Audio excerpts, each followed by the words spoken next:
Hello, everyone. Good evening. My name is Lisa Chapman, and I am the president of the Westwood Neighborhood Council. Welcome to our Westwood and UCLA Los Angeles City Council District 5 Virtual Candidate Forum. Tonight's forum is sponsored by the Westwood Community Council, the Westwood Neighborhood Council, and UCLA, and is co-sponsored by 6 of our Westwood homeowner and renter associations and the West Los Angeles Chamber of Commerce. It is my pleasure to introduce you to our moderator for this evening, Steve Sam. Steve is the chair of the Westwood Community Council, and he and I have co-chaired the annual Westwood Homeless Count for more than a decade. A proud double Bruin, undergraduate and law school, Steve is a longtime Westwood resident, an avid historian and advocate of all things Westwood. He is known to many as the unofficial mayor of Westwood. So please, let us welcome Steve, and let's begin.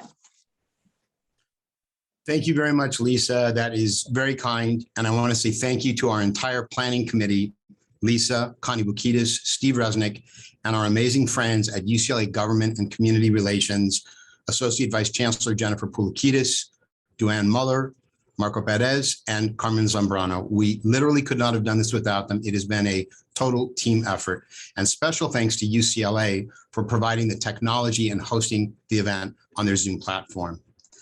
I want to first welcome our Zoom audience joining us from across Westwood and UCLA and many other neighborhoods in CD5. We have a very large number of folks joining, and I'm sure more will be joining us. And this video is being recorded and it will be posted to YouTube. It is now my tremendous pleasure to introduce our 4 candidates. This is a virtual welcome home for all of them because all 4 have their own unique connection to our Westwood and UCLA community. Alphabetically, please meet Jimmy Biblars, a law professor. Jimmy is a faculty member at the UCLA School of Law, where he teaches legal research and writing to first-year law students. Welcome, Jimmy. Next, Scott Epstein, a public policy analyst. Scott is a longtime staff member at UCLA, currently at the Arthur Ashe Student Health and Wellness Center. Welcome, Scott. Next, Katie Young-Yaroslavsky, an environmental attorney and mom. Katie is a proud Bruin and a graduate of the UCLA School of Law. Welcome, Katie. And Sam Yebri, a nonprofit director and business owner. Sam is virtually a lifelong Westwood resident and a board member of the Friends of Westwood Library. Welcome, Sam. Candidates, you are our final 4. You are the 4 whose names will appear on the ballot and from whom the voters will choose one of you to lead and represent our 5th district for the next 4 years. Fiat Lux is Latin for let there be light. It is the motto of the University of California.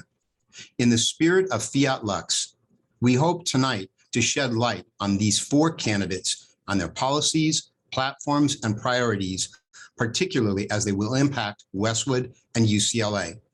So tonight, our questions will be focused on Westwood, Westwood Village, UCLA, and 5th District issues. I will now outline tonight's program and discuss the rules for our candidate forum. These rules have all been agreed to by the candidates and their campaigns. And as I mentioned, this is being recorded, so all registered participants will receive a link to the recording, which will be posted on YouTube. Here are our rules. 1, we will be respectful and polite to all. That's not a rule, that's an understanding. 2, the questions are organized around a series of 8 topics, mostly focused on Westwood and UCLA. All candidates were provided the topics, but none of the specific questions. The candidates will be hearing all of the questions for the very first time tonight, along with our Zoom audience. I will announce each topic at the beginning of each section. All candidates will be asked the same questions and be given the same amount of time to answer. Note, there will be one tiny tweak to this rule, and that will be explained later during the forum. Next, we have 2 types of questions, long form and quickfire. Long form generally will allow each candidate a minute and a half, 90 seconds to answer. A few long form questions will have either 2 minutes or 1 minute. Again, I will always announce the length of time for the long form questions. Our second type of question is quickfire. These are questions with very simple one-word answers: yes or no, support or oppose, for or against. Quickfires will be sprinkled throughout the night by topic to keep things interesting. Next, when answering long-form questions, candidates, we ask that you please keep an eye on the timer, which you see the little square that says timer, and you will see the numbers at the appropriate time. When the clock shows 15 seconds, that is your signal to wrap up your answer. And when the clock hits 0, you will see the word stop. You must stop at that point. We don't want to have to interrupt or mute anyone. So candidates, we ask that you please regulate yourselves accordingly. Next, the speaking order will rotate for every question. For long form questions, we'll begin in reverse alphabetical order by last name Z to A, and we'll rotate the names in sequence. So the candidate who spoke first on the first question will go to the end of the line for the second long form question. For quick fires, we're going to do the opposite. We're going to begin alphabetically by last name A to Z, and we're going to continue in that same rotation. That way, every candidate will have a chance to speak first, middle, and last for both long form and quickfire questions. We want to be very fair to all. Next, rather than having a pre-prepared opening statement and a fixed closing statement, we have an opening question. That will be a 1.5 minute answer, and then we'll have a closing question. That will be 1 minute. And speaking of questions, all our questions were written and vetted by our planning committee. We want to thank you and our Zoom audience, many of you who submitted questions, good questions for consideration, and several of which have been incorporated tonight. So with that, candidates, let's begin. Here is our opening question. And as I mentioned, you will have 1.5 minutes. And since we're going from Z to A for our long forms, that means that you, Sam, are up first. Here is the opening question. Perhaps you've heard we have a job opening in Council District 5. Our current council member, Paul Koretz, is termed out at the end of the year. So voters in Westwood, UCLA, and throughout the 5th District are looking to hire someone new for the next 4 years. If you get this job, do a good job, and the voters reelect you, this could potentially wind up as a 12-year gig all the way to 2035. You are one of our 4 finalists. Tell us, why do you want this job? And what in your background and life experiences makes you the most qualified candidate? In other words, why you? Why now? Why is this your moment? Sam, we begin with you, and you have 1.5 minutes. Well, thanks, Steve. Hello, everyone. My name is Sam Yebri. This is really the key question, right? And I want to thank the terrific host organizations for convening us today. We've done a dozen of these now, but this one's really special to me. Westwood is not just my home, and I've lived here virtually my entire life, but Westwood saved my refugee family when we had nowhere to go when we arrived here when I was a year old. And I'm raising my 4 young kids here in Westwood. 12 years ago, I became a small business owner just down the street in Century City. And I know what it means to start a business, to work hard. And I've spent the last 2 decades as a nonprofit leader trying to improve Los Angeles for everyone, building housing for adults with special needs, advocating for tenants and low-income workers, fighting against hate and bigotry, and chairing a nonprofit's response to the pandemic. And I've served Westwood as well on the board of our local library and on the board of our local neighborhood association. And I have government experience as well as a city commissioner, as a federal law clerk, and on a gun violence prevention task force. I'm running because my wife and I 4 young kids have watched this city that we love decline on every issue. And an endless musical chairs of career politicians and their family members and their staffers have enabled homelessness, poverty, crime, and corruption to explode throughout the 5th District. And that's why I'm running, to bring my government, nonprofit, and business experience to this job to fight for the safe, a vibrant, and affordable city that we all deserve. Thank you, Sam. Next, we have Katie, 1.5 minutes. Good evening, everyone. Thank you so much for making the time to be here. Thank you to UCLA and all the homeowners associations and neighborhood councils for hosting tonight. I'm an environmental attorney. I'm a regional policymaker, and I'm a mom. I have 3 young kids. I was born in the district, raised all over the west side in the San Fernando Valley, and my husband and our family now lives in Mid-City. And I'm running because I'm really frustrated at the state of Los Angeles. And I think we need effective, ethical, and proven people to bridge the gap between where we are and where we need to be as a city. I spent 10 years in the private sector. I was a land use attorney at a firm called Latham & Watkins, Then I spent 5 years as the general counsel of a climate change nonprofit. And then I've spent the last 6.5 years making policy and creating programs on behalf of LA County's 10 million people as a senior policy advisor to County Supervisor Sheila Kuehl, where I had a chance to create a utility called the Clean Power Alliance. I created LA County's first sustainability office, and I took the lead on developing, negotiating, and ultimately getting adopted by LA County voters Measure W, which creates the Safe Clean Water Program.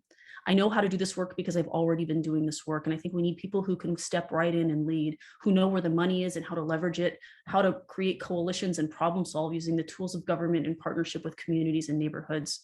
I'm pragmatic. I don't care who gets the credit. And that's what we really need. People who are willing to collaborate moving forward to solve these really big challenges we're facing as a city. And I'm ready to step in and do that work. I'm really looking forward to the conversation tonight. Thank you so much. Thank you, Katie. Next up, we have Scott. You have the same minute and a half. Thank you so much to all of the hosts of this wonderful event. You know, I think this moment requires a leader that is committed to bold change and that can build the coalitions to get it done. That's what I've done in over 10 years of leadership at the community level. I was the chair of the Mid-City West Neighborhood Council for 7 years. And in that process brought a lot of new people into civic engagement. And through that civic engagement, we got stuff done. We brought millions of dollars into the community to build safer streets. We actually were responsible for some of the only solutions in all of Council District 5 around our unhoused neighbors, including building a bridge home shelter on La Cienega at a repurposed motel, and building the political will for the permanent supportive housing project coming to Willoughby and La Brea. It's that kind of muscular leadership that I am skilled at, and I love this work. You know, I'm the only candidate among the four of us that has run hundreds of public meetings protected by the Brown Act, you know, and really done grassroots work on the ground. And you need somebody that is going to be meeting with you on your street corner and talking about all kinds of policy issues. And that's the kind of guy I am. And if you want that kind of leadership, I hope you will support me. Thanks so much. Thank you, Scott. Jimmy, you're up. Minute and a half. Good evening, Bruins and Bruins adjacent. I'm Jimmy Biblars, and I'm very happy to be here tonight. I'm running to make Los Angeles a place where everyone can afford to thrive. In the last 40 years, wages in Los Angeles have remained completely flat, while the cost of housing has gone up 11 times. That gulf there is responsible for so much of the poverty, economic precarity, and homelessness that we see. If we don't act quickly to bring those lines closer together, Los Angeles will no longer be the engine of social mobility that has long been promised to be, that UCLA has played a pivotal role in, but will be a place that only the 1% can afford to live. To this race, I bring two key things. First, lived experience with housing precarity. I grew up in Pico Robertson in the heart of CD5 and a K-12 LAUSD grad, Hamilton High, go Yankees. And when I was 12, my family was evicted from our half of the duplex apartment, chased around the city by housing affordability. I know that experience, and I bring that to City Hall. I also have a decade of research experience at the highest levels of academia, laser focused on how we can get to the heart of our most pressing urban problems. No more Band-Aids for long-term problems. Research on homelessness and housing affordability and public safety, and above all, the rise of income and wealth inequality. That's what I bring to the table, and I'm very eager to earn your vote by June 7th. Thank you very much. Thank you, Jimmy. Okay, we're now going to dive into our first topic of the night. You can guess, candidates: homelessness and housing affordability. For this critical question only, each of you will have 2 minutes to answer. Without question, homelessness is the #1 issue in this campaign. It is a humanitarian, public health, and public safety crisis in Los Angeles and here in Westwood. During the 2 years of the pandemic, Westwood Park became the largest homeless encampment in the entire 5th District. I'm now going to recite 3 facts about homelessness. The reason is we want you candidates to use your time to talk about solutions.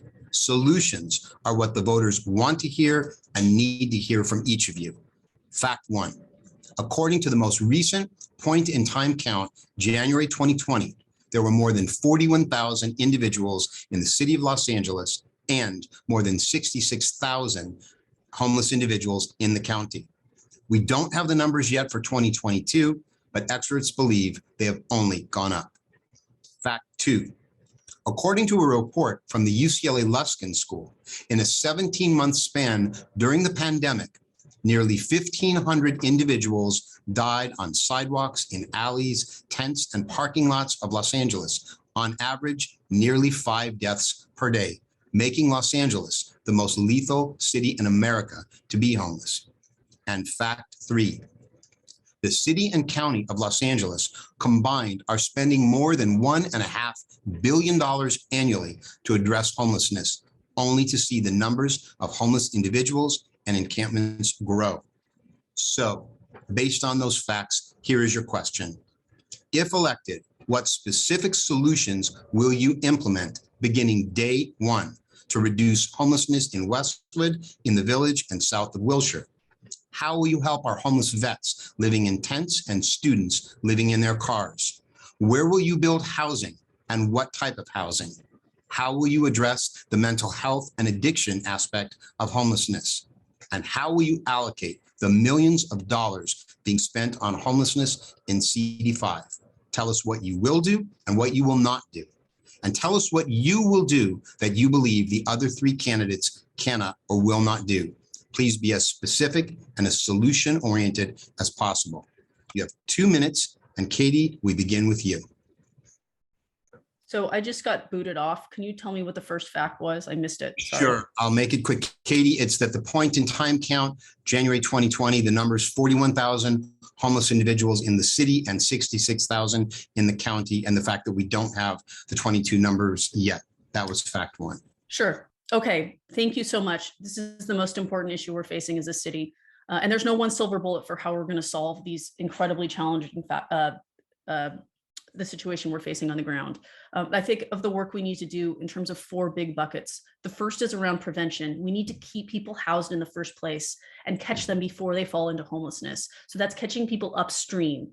And the good news is that we know who a lot of the people are who are overrepresented in our unhoused population. And the county largely is already coming into contact with a lot of those populations, youth aging out of the foster care system, people coming out of jail, et cetera, seniors on a fixed income. And there are pilots that have shown that if you catch people while they're still housed, connecting them to the resources they need, you can keep people housed at a much higher rate. And until we can get our arms around the problem and slow the rate at which people are falling in, we're never going to be able to get our arms around the problem, because more people become homeless every day than we're able to get off the streets. So that's prevention. 2, we need to get people off the streets faster. We need more interim shelter, but particularly more permanent housing. And we need that to get online faster and at a more cost effectively. So that means everything from adaptive reuse of commercial buildings and hotels and motels, to rent vouchers, to universal basic income, to master leasing entire buildings and just taking them over for housing. 3rd, and this is a place where I have particular experience, we need better coordination between the county and the city. I served as our interim public health deputy during the initial months of COVID, and I know where the money is. I know what the programs are. The county provides mental health, physical health, addiction services. The city does the housing piece. They need to be better coordinated. And it will be my job as a council member to make sure I'm working in lockstep with the 2 supervisors whose districts overlap with Council District 5. Finally, as you noted, we need mental health and addiction beds. We simply don't have places to go for people to go who are very mentally ill and or addicted. And so we need to be working collaboratively with the county and the state to build those beds and bring them online faster and come up with creative tools to help get people into that housing and get the mental health services that they need. Okay, Katie, thank you. Next, we have Scott. Thank you so much for the question. It is the key issue of the race. So we need to do a number of things. One is we need a comprehensive, well-coordinated, well-resourced outreach system for our unhoused neighbors. We know that the unhoused population is very diverse: mental health, substance abuse, economic homelessness, LGBTQIA youth, domestic violence survivors. We need the professionals that can plug into all of those needs and get folks the services that they need and build trust. It does not mean criminalizing homelessness. 4118 is a tool to move an encampment from one place to another. It's also a gross misuse of resources that we could be using for services and housing. Number two, we need to accelerate both temporary arrangements like safe parking and safe camping and permanent supportive housing that has been, stuck in a lot of politics, including council members even voting to take HHH dollars out of projects in their districts. That's got to stop. Finally, we need to understand that our housing crisis and our homeless crisis are inextricably linked. We are housing more people than we've ever housed before, but we're also creating new unhoused individuals every day. That has everything to do with our housing crisis. And so we need to build housing, as you mentioned, Steve. There's a lot of good places to do it, including in Westwood Village, where we could be building parking light or parking free housing that would be more naturally affordable in parking lots or one-story storefronts that are not historic. We do have to protect our historic treasures, but there's lots of places on our commercial boulevards and in our centers like Westwood Village that can accommodate mixed income housing for all sorts of Angelenos, including our unhoused neighbors. I will be a leader in making that happen. Scott, thank you. Next up, we have Jimmy. Above all, I'm a research and data-driven academic. I bring to this question solutions that are proven and effective, not half-baked ideas that sound good in theory, but deteriorate in practice, and certainly not a slate of aggressive, expensive, criminal-forward approaches that have not worked, will not work, and cannot work. So to begin, I like to think of the housing and homelessness crisis as an iceberg. The street encampments that we see are the very tip of a much, much larger iceberg. Beneath the surface of the water are millions of Angeleno families who are struggling to stay in housing. If we're not spending as much time and energy thinking about what's above the surface of the water as what we are below the surface of the water, we will at best be treading water on this issue. To begin with street encampments, we know what works. In every place that ever seen dramatic reductions in the density of street encampments, they have done the same things. They have had sufficient supply of permanent supportive housing. That means bringing HHH projects online much more quickly, investing in modular construction, alternative building materials, and adaptive reuse. Couple having adequate supply with robust, methodical, and sustained engagement from trained medical and social work and mental health professionals who are going day in and day out to encampments to learn people's stories and names and actually can put their money where their mouth is when they say they're connecting folks to services. For my money, that's how we reduce the density of street encampments, and it will work for even the most difficult, even the most chronically unhoused. On the below the surface of the water piece, that means creating a housing system that is naturally producing housing that regular people can afford. That project starts with our underutilized commercial transit corridors within Council District 5, places like Robertson, Melrose, 3rd, and La Cienega that have one story of commercial real estate that are primed to accommodate 3 to 4 stories of housing on top of that. Thank you. Jimmy, thank you. And next, we have Sam. Thanks, Steve. This is the key issue in this race. This is the key issue facing our city. And what we just heard is, the same diagnosis that we hear over again, frankly, folks focusing on the economic aspects of homelessness. And we agree. We have to do more to prevent tenants from falling to homelessness. I support a right to counsel if you're a low-income residential tenant facing eviction. I think we need to scale Section 8 and do more on the prevention side. We all agree that we need to do more to build more affordable and workforce housing, especially near transit, and do adaptive reuse and convert our vacant properties. But what you didn't hear is that none of that will solve our homelessness crisis alone. All the housing in the world will not do it. We can't build our way out of this. We're never going to house 41,000 people fast enough or using our current approaches, especially when we're spending $837,000 to build a single unit of homeless housing, taking 5 years to do it when 5 people a day of our neighbors who are experiencing homelessness who are dying on our streets. I will do 3 things differently from what you didn't hear from the other 3 candidates. And these are the 3 issues. One is we have to pivot our dollars right now from building brand new expensive housing at 800 grand a pop to interim shelters. We need to do it with urgency. We have to use city and county land, and we have to use more innovative models to build. Second, we heard a lot about the county catching people. If they're catching them, they're dropping them because people are dying. The foster care system is broken.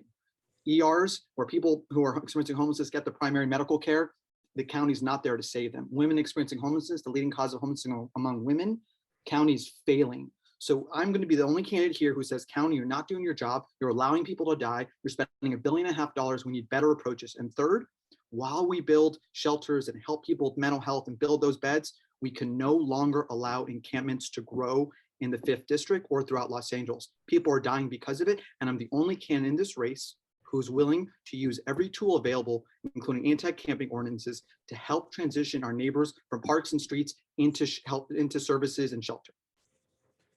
Thank you, Sam. Thank you, candidates. Keying right off that question, our next long-form question is on housing affordability. Across LA, there is a significant oversupply of expensive luxury housing, often called market rate, but very little production of affordable housing. Westwood has had the dubious distinction of having the highest average apartment rents in the entire state for several years running. According to UCLA City Lab, the average monthly rent for a one-bedroom apartment in Westwood in 2022 is just under $3,000, and the average for a two-bedroom is $4,000, making it extremely expensive for UCLA students and staff to live close to school or work, often resulting in long commutes. As council member, what will you do to significantly increase the production of affordable and workforce housing in Westwood and CD5? And tell us, what is the difference between abundant housing and affordable housing? Scott, we begin with you. You have 1.5 minutes. Yeah, this is an important question. As you say, CD5 is the most expensive district in the city, and as a result, the most exclusionary. So what do? We have to do a lot of things.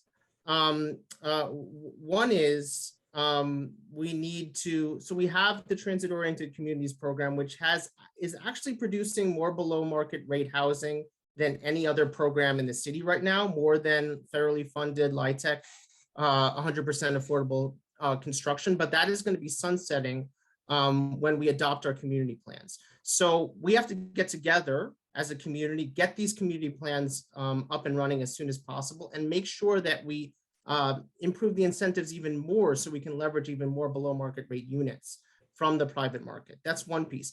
There are also policies that can help the affordable housing market, like a 100% affordable housing overlay, which we should be examining. And then we need to look at reforms that naturally reduce the cost of construction, because not all folks, there's lots of middle income folks that are not going to be able to qualify for below market rate subsidized units. So that looks like parking reform and other zoning reforms that can bring down the cost of that construction and build the kind of housing that is more naturally affordable for folks. Thank you. Jimmy, you're next up. To begin, we have to fight tooth and nail to build out a permanently affordable housing funding stream that at present does not exist in a way that a municipality can actually build the scale of truly subsidized housing that we need. We need to be working with county, state, and federal officials to make affordable housing capital stacks much easier to assemble. We need to be holding developers' feet to the fire on inclusionary zoning ordinances. We absolutely must be doing that. But we must also remember that the #1 producing city council district of affordable housing, Council District 1, at best produced 2,000 units of subsidized affordable housing in a given year. When we are 500,000 units short, we are never going to get out of this crisis 10 units here and 10 units there. We need to be in the business of creating and talking about a housing production system that is producing housing at the scale that we need it and at the affordability level that we need it. The only solution to that is to think about places within Council District 5, underutilized commercial transit corridors, like I was talking about in my prior answer, places like Robertson and La Cienega North-South, Beverly, 3rd, and Melrose, East-West, that are primed, given transit investments, given bike lane investments, and given the conjunction of housing with business to create the scale of housing that we need to actually make it affordable for regular Angelenos. Thank you, Jimmy. Sam, you're next up.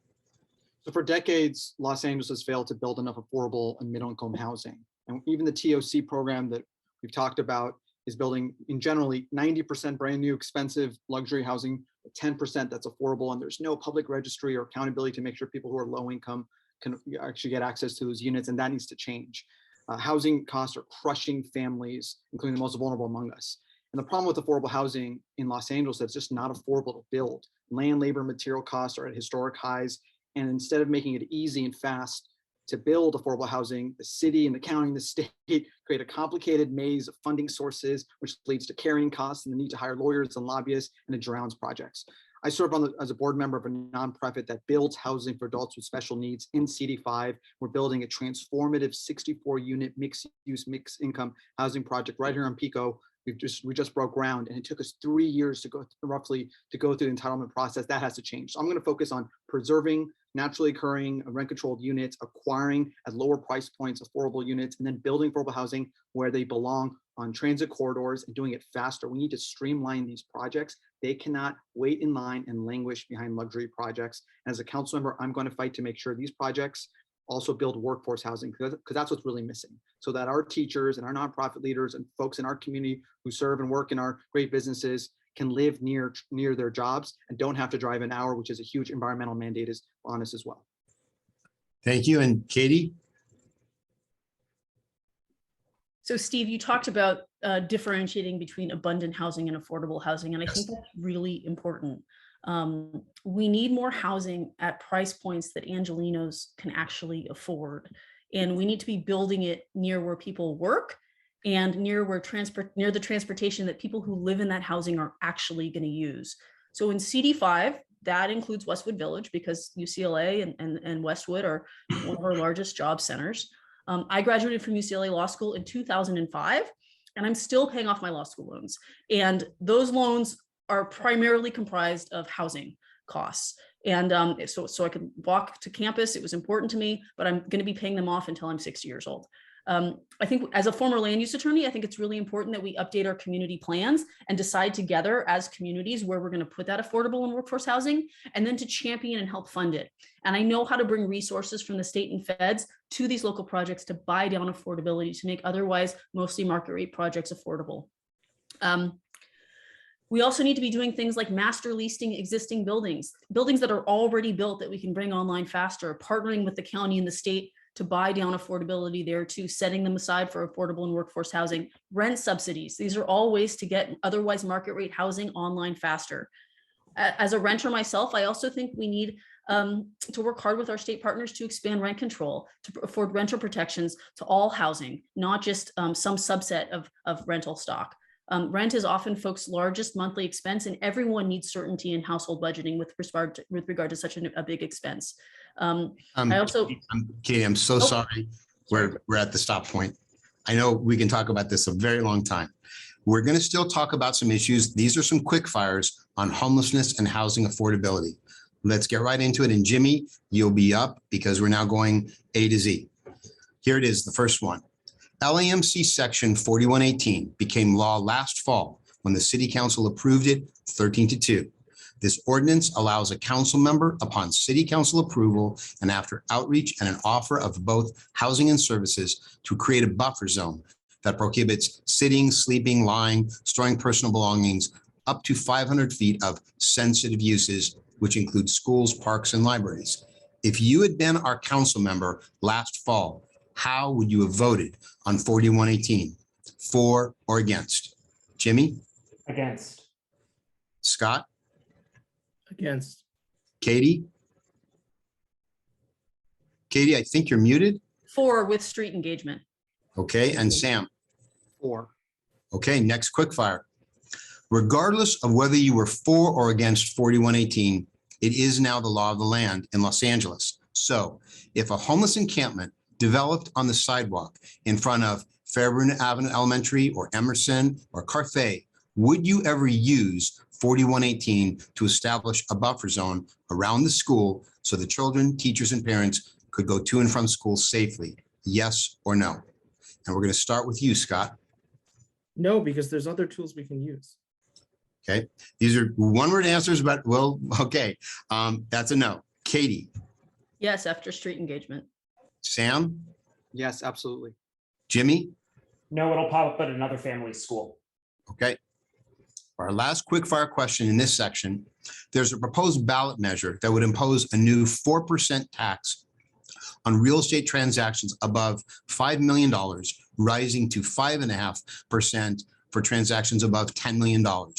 This to fund homeless housing. For example, a buyer or seller on a $5 million home sale would owe $200,000.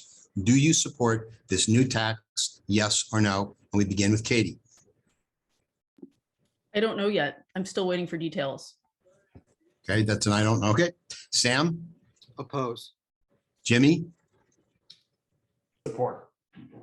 4. That was 4. Okay. And Scott. 4. Okay. That ends our first section of homelessness and housing affordability. We're now turning to another critical topic, public safety and policing. Here's our next long form question. Violent crime in LA has spiked alarmingly. There were 397 homicides last year in the city, the highest total in 15 years. The number of violent street robberies and home invasions have soared. The LA Times reported this morning that LAPD is tracking 17 street gangs involved in highly organized follow-home holdups, and violence has risen in homeless encampments, and the use of untraceable ghost guns is rampant, according to Police Chief Michael Moore. Our Westwood, UCLA, and nearby communities have not been spared this gun violence. There was a nearly fatal shooting outside a hookah parlor in the Village in 2020, a fatal shooting at Westwood Century City the same year. And exactly 3 months ago today, UCLA Extension student Brianna Kupfer was tragically and brutally murdered on La Brea Avenue in CD5. What will you do as council member to curb this alarming rise in homicides, shootings, gun violence, and gun robberies in CD5? Jimmy, we begin with you, minute and a half. I'm motivated exclusively by what we know works, not by quick taglines that sound very aggressive on crime. On public safety, as with every other issue, you are going to know where I stand. You can read it on our website and our 18-point policy platform, and I say the same things no matter what audience I'm in. The number one job of an elected official is to keep us safe, and that is not lip service. I believe wholeheartedly that the slate of policies that I'm proposing in regards to public safety will do more to reduce violence and keep us safe in our bodies and houses than any of the other proposals out there. And again, what works is my North Star.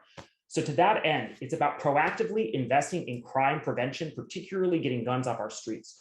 We know what programs work, ones that bring perpetrators of violence and victims of violence together with the police and community leaders for sustained and ongoing conversations. These programs were incredibly effective at violence, especially gang violence reduction in Los Angeles in the 2000s, and they were so quickly abandoned. You can read about our Office of Neighborhood Safety Plan online, which will coordinate many of these efforts. We also know that having more eyes on the street, more walkable streets, is the number one thing that makes people feel safer. And with this question, I would be remiss to not say that we cannot let it crowd out conversations of police violence. There has been a public recognition and reckoning with the limitations of policing as the sole institution dedicated to public safety. We can't let that conversation be lost. Thank you, Jimmy. Sam, you're next. While other candidates will change their positions depending on who they're speaking to, you will always know where I stand, and I'll always be direct and honest with you. This is especially important on public safety. The politicians need to stop playing politics with our safety. You mentioned Brianna Kupfer. I went to her vigil. I spoke to her parents. It is gut-wrenching. As a father of 4 young kids, nothing is more important than protecting my family. And as elected official, there is no more important job. I'm the only candidate in this race on day one who's consistently and clearly said we need more police officers. We're down to 9,400 and losing officers every day. We used to have 10,000. We need to stop demonizing and defunding police officers while asking them to do more than they've ever had to do. 140,000 homelessness calls every single day. They're social workers, 5150 hold determinations. We have to narrow the responsibilities to focus on the guns and the gangs that are ravaging Los Angeles. And I use that verb intentionally. Gun violence is up 50%, shootings, homicides, and arrests are down, and neighborhoods are less safe. Every single day when I knock the doors in the 5th District, from Palms to Hancock Park and in Westwood, folks are telling me they've never felt less safe. And we need a better police force, of course. We need to make sure police officers do their job the right way. We got to get folks out of desk jobs and out there patrolling neighborhoods. but we can't wait for audits. We can't wait to bring down poverty. People need to be safe in every neighborhood, and that is my job as a council member. And I will always be honest with you. I will do everything I can, including my discretionary funding, like Paul Kretz's office has done, to keep us safe on day one. Thank you, Sam. Katie, you're up. So we all deserve to be safe in our communities, and so many of us don't feel safe right now. And we do that through, one, a well-staffed, well-trained, accountable police department. Officers should be out in the field day in and day out, walking or driving the same beat, developing deep relationships with the communities they serve, with a well-staffed, accountable force, with officers doing the work they went to the academy to do, like solving crimes and deterring crime. We can make some headway. We need to shift officers away from homeless calls and from nonviolent 911 mental health calls and towards the work that they went to the academy to do, so that they're out there doing that work. Social workers should be responding to those mental health and homeless calls. We also know that more guns lead to more violence. So we need to focus on strategies to get guns off the streets, ghost guns, buyback programs, legislation, working in partnership with the state and feds.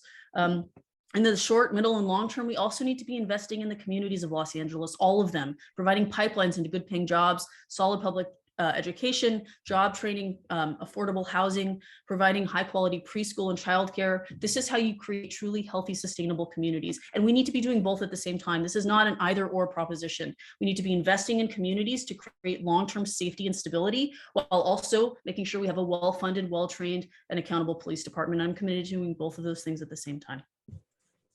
Okay, thank you. And now Scott. Yeah, we need smarter policing, not just more police. I mean, it's interesting, I agree with Sam and Katie, and I think all of the candidates, that we need to take officers out of the work that they're ill-equipped to do, that they're not trained for, and that they cost way too much money for, right? Things like traffic stops that can end in violence, things like mental health response and responding to unhoused individuals. If we can do that work, we actually are not going to have to hire more cops. So I see Sam's points as a little bit contradictory in nature, and I don't quite understand it. But we really need to think about public safety in a comprehensive sense. So policing is one piece, and it needs to be narrowly focused on violence reduction, on crime, particularly violent crime and hate crime, and on community policing, developing relationships with communities. But we also have to use all the other tools in our kit: lighting, safe streets, eyes on the street, urban vitality, technology, relationship building, community building. If we're only using just one tool, we are not going to be safe as a community. And we need council members who will bring all of those agencies together for solutions. Thank you, Scott. Here's our next question on public safety. Regardless of your views on the police and whether you believe there should be more or fewer police officers, every council member must work closely with LAPD at some point during their term. What will you do to ensure you have a good working relationship with the police in our district? And Sam, we begin with you. I'm going to continue what I've been doing for the last decade in my community, which is making sure Westwood is safe.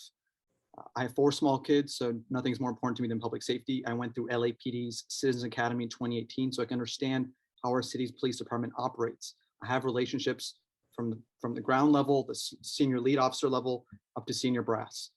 I served as city commissioner, which oversaw recruiting and training for city community, including members of the LAPD. And I also co-chaired our neighborhood association's public safety committee, because there's nothing more important than building ties with LAPD. I'm going to continue what Paul Kretz has done well, which is have a public safety deputy who's going to be a liaison between neighborhoods and communities and organizations and LAPD. That's imperative. I think Greg Martin has done a good job.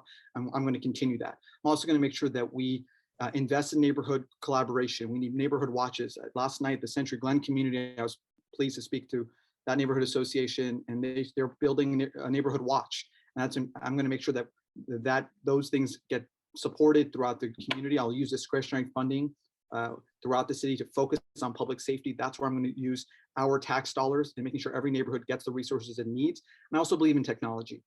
We need to make sure that we have cameras. We're massively behind what other big cities are doing to deter, prevent, and then enforce and catch criminals who are out there committing crimes in our neighborhood. So this is going to be a top priority for me. Thank you. Katie, you're next. So I've had several conversations over the last year or two with current LAPD leadership, prior leadership, people out every day. I've done ride-alongs, and I'm really looking forward to getting into the job and really spending quite a bit of time with my team, meeting with LAPD leadership to understand what they need, to make sure that we're getting them what they need, and to make sure they're being held accountable. And I think it's important to have on staff someone who's focused on community safety, someone right now, Paul Koretz has Greg Martian, and he's really provided a close link between the council office and the police department. And so I think having someone on staff who's thinking about public safety in terms of LAPD, but also more broadly in terms of community safety, there's a bunch of other things we can be doing to make our communities safer. So those are going to be priorities for me, and also someone who can be a liaison with all of the neighborhood groups, like the neighborhood watches and community organizations that are working to increase awareness around public safety, to make our streets and neighborhoods safer. Working with LADOT to make sure that street lights lights are replaced. Mine keeps going out. And things like that make for less safe streets as well. And so there's a lot of stuff we can be doing to make sure people really feel safe in their communities. A lot of that is constituent services work, making sure we're providing excellent constituent services and making sure resources are available. Thank you. Scott? You know, what's special and different about being a city council member as compared to being a congressman or state legislature is you're not just a legislator, you're in charge of place-based work, right? And a lot of that is relationship building. So, you know, as chair of Mid-City West, I built relationships with LAPD Wilshire and our SLOs, and we co-hosted events. And that's going to be very important work in my office at all levels, right? Field deputies, building relationships with senior lead officers, myself building a relationship with the chief of police. At the same time, we have to not let us blind, you know, that we can do that, and at the same time hold LAPD accountable. And we can't forget that work. That's very important. So when something like 3rd and Fairfax happens, which was on my watch when I was chair of Mid-City West, and peaceful protesters were met with riot gear and excessive use of force, documented by multiple reports, it has to be called out. We have to say, you know, LAPD, you've been told that these are not the right tactics year after year, and here it is again. And we need to change the system. So we can do both. We can build relationships and partner, and we can also be honest with our friends and say we need to build change as well. I promise I will do both of those things. Thank you, Scott. And Jimmy? So to start, I will work to allow police resources to be dedicated to the work police are trained to do, supposed to be doing, and quite frankly, interested in doing. We know that the majority of police time is spent on homeless services, mental health services, and crowd control. These are not areas where the police are well trained or interested in spending their time. Building out and building upon investments in other social institutions that are better equipped and better skilled for doing that kind of work will allow the police to focus their time on the areas that they've been trained for and studied in and like doing. That's first. Second, it's about getting police more involved in community through programs like the Gang Youth Violence Reduction Program, which was so successful, and continuing and doubling down on those programs, expanding them so that you're seeing real trust and public accountability being built between victims of violence, perpetrators of violence, community leaders, and the police. Third, reduce housing costs in West Los Angeles in particular. We know that most police officers cannot afford to live anywhere near Council District 5, and many can't afford to live anywhere near Los Angeles. My housing plans are tailored for folks in the income bracket of the police, and I know that will go a long way toward building credibility with police officers. And fourth, it's about having an open and public dialogue. It's not about never disagreeing. It's about honing the trust, integrity, and consistency so that you can weather and learn from the disagreements. And that attitude and that approach will endear me to the police force. Okay, we're going to move on quickly to a quick fire, a couple of them on this subject. Los Angeles has one of the lowest ratios of sworn police officers to residents of any major city in the country. In the current fiscal year, LAPD is authorized at 9,700 sworn officers. Last week, Chief Moore reported LAPD actually has dipped below 9,400 for the first time in many years. Do you support restoring the LAPD to at least 10,000 sworn officers as it was under Mayor Villaraigosa 2013? Yes or no? Sam, your first up. Yes. Okay, Jimmy, No. Scott, No. Katie. Yes. Okay, next quick fire. Prop 47. It was adopted in 2014 and implemented 3 broad changes to felony sentencing laws in California. Notably, it reclassified certain thefts and drug possession offenses from felonies to misdemeanors. It more than doubled the stolen goods threshold under which people would be charged with felony theft from $950, from $450 to $950. Now, years later, people believe this aspect of the law may have gone too far. Do you support amending this aspect of Prop 47 and lowering the threshold for felony theft? Yes or no? Jimmy, we start with you. No, not a city council issue, though. Okay. Scott? No. Katie? No. Sam? Yes, with other reforms. Okay. And our last quick fire on this subject. Overall, do you support the actions of District Attorney George Gascon? This is not a question about a recall. This is about his actions. Do you support them overall? Yes or no? Scott, we begin with you. Yes. Katie? No. Sam? No. Jimmy? Yes. Okay. That concludes our section on public safety and policing. We're now going to jump on a bike or rail. We're going to talk about transit and transportation. Here's our next long form question. Metro's proposed Sepulveda Transit Corridor Project, STCP, one of the nation's largest public works projects, will connect the San Fernando Valley to the west side and ultimately LAX. Depending on which route is chosen and how the project is built, STCP has the potential to significantly reduce traffic congestion on the 405 and the west side. A dozen Westwood groups, the West Side Regional Alliance of Councils, and many others are advocating for an equitable and accessible project that includes an on-campus UCLA station and a direct connection to the Purple Line station in Westwood Village. What is your position on the STCP, and do you have a preference for any of the 6 proposed project alternatives that Metro is currently considering? Katie, you're up first. There's a minute and a half.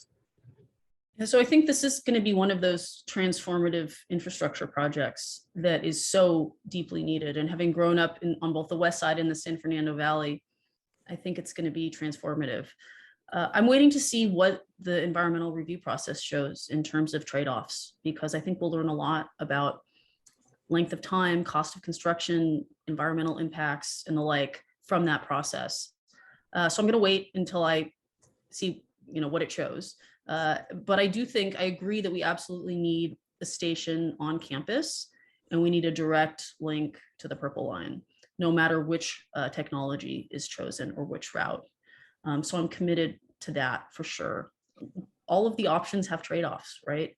The underground option is going to take a really long time. Not having this line open until 2050 is not acceptable. So are there ways to accelerate it? What are the impacts to the communities going to be? How do we mitigate those?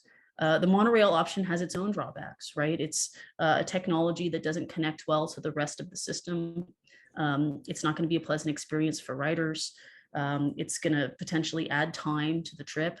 And so I think there's trade-offs to both, and finding ways to mitigate the negative impacts of either option is going to be really important. So I'm looking forward to the process. Thank you. Scott, you're next. Yeah, absolutely. So this is going to be a transformational project for the West Side, a very important project, and it's essential, absolutely essential, that we have a UCLA stop. Transit has to go where people are, And UCLA is the home of tens of thousands of students, many of whom who do not have cars and are transit reliant, also one of the largest employers in the entire county. And so we need to build for the future. And I tend to, I too want to look at the environmental analysis, but I tend to favor a heavy rail alignment. We don't want to be double downing on mistakes of the past. Freeway alignments don't work. We don't want to subject our transit riders, disproportionately Black and brown and lower income, to the noise and air pollution of a freeway. And so we need to, could be a project that could be with us for a very, very long time. And so I think we should be building with tried and true technology like heavy rail. That's probably the way to go. And I'm proud to have spoken in favor of a UCLA stop at many junctures. And I will be a strong champion for that. Thank you, Scott. Jimmy, your turn. Thanks so much for the question. So yes, I absolutely support a UCLA stop, and I'm inclined toward the heavy rail options as well. I think it's very important for us as we move toward being a more public transit forward city to see transit as inextricably linked from climate justice and from the fight against climate change. Too often we allow narratives about transit and housing, for that matter, construction, to be ridiculed on environmental concerns, when in reality, investments in public transit and investments in new housing are, over the long run, the best interventions we could make for averting the catastrophes of climate change. To that end, we have to accept that the number one way to reduce carbon emissions is getting single occupancy vehicles off the road. We know that there's no way better to do that than robust and continual investments in public transit and a public transit network that connects people to work, to leisure, and to family. We have to accept that we are moving toward being a more transit-oriented city. It's going to come with difficult challenges, but it is also coming with wonderful potentialities to make us a more socially mobile and a more equitable and connected city. Thank you. Next question. Now we're going to talk about bike lanes. Steve, I didn't get a chance. Oh, Sam, so sorry. My mistake. Sam, your turn. Thank you. I couldn't be more excited for the Sepulveda Transit Corridor project. 7 years ago, I gave up my own car and been relying on other forms of transportation to get around. It is imperative that we have a station located directly on the UCLA campus with a seamless connection to the purple, now D line, Westwood UCLA station at Wilshire. I'm not going to support any route that doesn't do that. And I've publicly said that. I testified in support of that. So on this one issue, I think all of us are in alignment there. And according to Metro, this could be the busiest non-transfer station across the Metro system. UCLA is the second largest employer in LA County. It just makes sense. And I'm going to make sure we fight for that. One area where I think the other candidates and I disagree is that we're making this massive multi-billion-dollar investment in public transportation. We're not talking about that it has to be clean and safe. Ridership is down in part because people don't feel safe taking trains and subways in Los Angeles right now. And we need leadership who's going to get to the root causes of it. And it's not always about more law enforcement, but it's about consequences for misconduct. It's about common sense policies. It's about better technology. It's about responsible leadership, not doing what people on Twitter are clamoring about that may be the most progressive idea, but ideas that will actually get people to take public transportation, because frankly, it's an environmental climate imperative, and I'm going to exercise that leadership. Okay, apologize, Sam. And now we will get to our next question, bike lanes. Establishing a bike lane from south of Wilshire through Westwood Village up to UCLA has been long debated. 3 routes on the table. The city's mobility plan shows a bike lane on Gailey, separating cyclists from the bus trips on Westwood Boulevard. Many cyclists prefer Westwood Boulevard as the most direct route to the campus. UCLA Transportation identified a 3rd option on Glendon Avenue, where cyclists could safely cross Wilshire. Which bike route do you prefer, and how will you guide our Westwood community to reach a decision? Scott, we begin with you, minute and a half. This is such an important issue and frankly, a failure of current leadership that we don't already have a safe bikeway, not just through Westwood Village, but between the Expo line and UCLA. That is going to be a priority of mine, to make a low stress bikeway that is safe for folks from age 8 to age 80. I will not be comfortable if I can't take my daughter on it. And this is a social justice issue because many students at UCLA do not have cars, and this is how they get to UCLA, and they don't have a safe way to do it. And so in terms of, what I'm gonna do is look at all the options for that entire length, not just for Westwood Village. I think Westwood Boulevard, Westwood Boulevard through the village could work very well, and Ryan Snyder's plan showed that it could without even eliminating any traffic lanes. But I think Glendon could work very well. Gailey could work very well as well. But we need to get it done. It's a public safety issue. It's a social justice issue. It's a climate issue. I will get it done. Thank you. Jimmy, you're next. I'm generally supportive of the mobility plan. I want to learn more about the other two plans and talk to the experts, many of whom are at UCLA in the urban planning school. And really, we're so lucky to have some of the world's scholars on transportation issues. When I think about bike lanes, I think about two things. One, I think about having an integrated bike network and having a transit ecosystem such that bikes are a pivotal piece, that they're working in conjunction with other forms of transportation, buses, heavy rail, micromobility, scooters, pedestrians, so that part of biking is getting you to where you actually need to go, rather than a one-off or sort of novelty approach to bike lanes. So the networks is one. And the second is the safety implications of biking. And that looks like having protected bike lanes. My campaign manager and I, as we drive around the district, we're always pointing out bike lanes that don't have any form of protection, and it's become a cottage industry in our household. But that's the first piece, protecting a bike lane from the onslaught of traffic. We know, though, that if you don't slow down the speed of cars, you hit a cap on bike participation. We know that in New York, in Portland, places that have seen big increases in bike participation, it caps out at about 8% of people actually using it as their primary mode of commuting. The only way we can become more like a European city that has massive bike adoption is lowering speed limits and working to get cars off the road so we aren't having the high-speed cars adjacent to the bikes. Okay. Sam, it's your turn. So I think we can all agree that there's no perfect option. There are trade-offs here and there are issues here.